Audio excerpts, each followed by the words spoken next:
Hello everybody and welcome back to my discussion board. This is discussion board number 7 and today we'll be talking about the book of Revelation. So I'll read out the question. So the question says, review the class notes for the week and answer this question. If the book of Revelation was written to encourage the church in persecution during all ages, what impact might this fact have on how we should understand the many different symbols within the book's pages? So these I found them within the notes. So this is it goes from 43 to 44, where we talk about Revelation in our notes.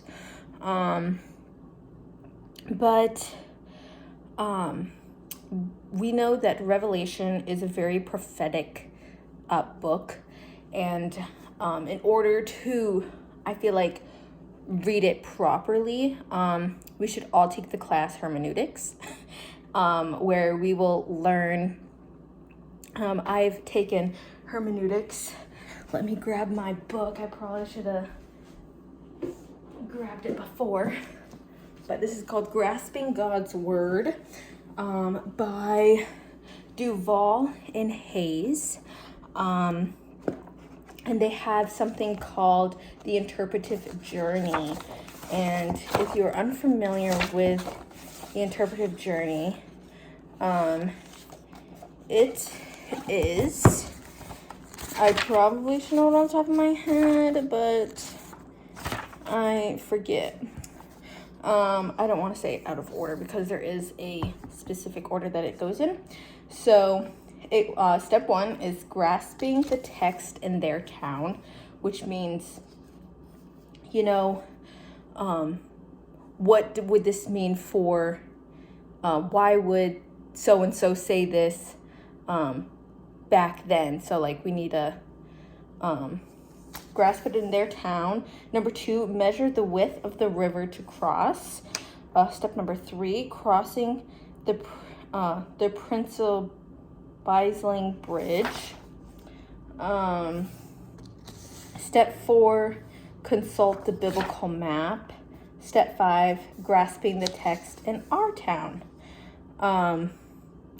It actually has a little thing. So step 1, what did the text mean to the original audience? Step 2, what are the differences between the biblical audience and us? Step 3, what is the theological principle in this text? Step 4, how did our theological principle fit with the rest of the Bible? Step 5, how should individual Christians today live out the theological principles? So there are different, I won't go in more, but that is the overall how we should all be reading the Bible. There's a famous saying that we want the Bible to read us instead of us reading the Bible. So I always think of that when I'm reading the Bible. But there also is another thing in that book where there's different genres of text, and this is a very prophetic book. So we take everything in a different way. Like they say, let's see if they,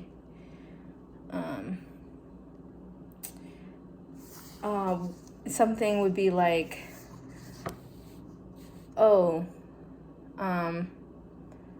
they would use the word his eyes were like fire. I'm just throwing that as an example. That's actually not, I'm not actually reading that off of something in Revelation, but his eyes were like fire. Were his eyes literally fire? Probably not, but they were like fire. So he's just using that to describe something, but I kind of just made that up. So don't take that literal because it's actually not in Revelation. I don't want to be a heretic, but, so, I think that's, how we should read it. But I think this is an encouragement for when the end times do come, like it's there in the Bible. These are just our things that to look out for. But yeah. Something in bold on 44 says, God allows pressure, which brings purity, which brings advance, which brings persecution. The best thing for the enemy can do is leave the church alone. I don't know if that was, helpful for anybody, but I'm literally about to run out of time. So thank you for watching, and I look forward to seeing everybody else's posts. Bye.